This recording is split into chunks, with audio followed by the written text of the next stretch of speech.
Is it fair to expect the United States, which is on the other side of the world, to get involved in wars in the Middle East?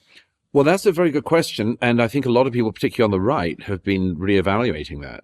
A lot of people on the left have long thought that we shouldn't, or that we should come in on another side. Right. I mean, it almost feels like things have, I don't know if they flip-flopped or I don't know what, but I agree with you. I'm hearing from many on the right, they call it America first maybe, or an isolationist mentality. Yeah. Well, it's definitely grown on the right. And to be fair to them, it has grown for some completely understandable reasons. The wars in Afghanistan and Iraq in particular did not go well. And after 20 years in Afghanistan, America has very little to show for it. Not nothing, by the way, not nothing. The aim was to stop another 9/11 happening, and that worked. And that's a lot. That's a lot to be able to make sure that there were not Al-Qaeda camps in which people are planning to fly planes into major American cities. It's always hard to get any credit for the things that didn't happen. But America does, and brave men and women of the American Armed Forces do deserve an enormous amount of credit for that.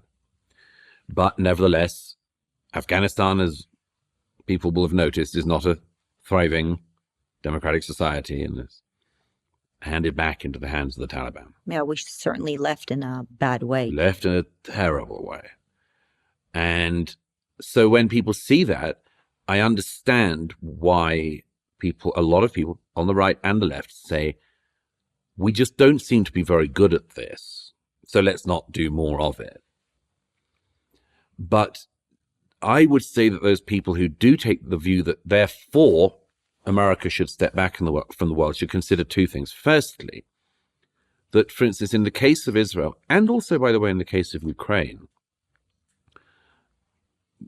people are not asking for American boots on the ground. In both cases, they're asking for American support to allow them to fight the war that they're having to fight. In the case of Ukraine, against Vladimir Putin's aggression. In the case of Israel, against Iranian aggression. And that is a very different thing. Nobody, as far as I know, nobody high up or in a position of influence in Israel or in America is saying we should have GIs in the Middle East.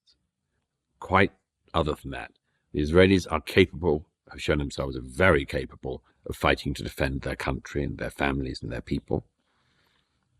And they're asking for American support in the form of armaments, diplomatic support, deterrence effects like planes being sent to the region to patrol and to just show as a sign of strength. A very good thing, I think, that early in the conflict, President Biden sent a aircraft carrier to the region. But they're asking for that. That's a very different thing. But the second thing I would say, and do say to the sort of America first, because of course, by the way, the America first thing is, of course, America should be first for Americans. But is it also America only? Right. And the thing I say to those people is, there is a massive contradiction they have in their thinking, which they should at some point address. The America-only people that I have spoken to and know don't want America in the 21st century to be an obscure power. They don't want China, the Chinese Communist Party, to be the premier country in the world. In fact, if you say that to them, they're horrified by the idea. So I would say that the thing they have to address is, you do still want to be the premier power in the world, don't you? Yes. But you think you can do it by withdrawing from the world entirely? You think that's possible?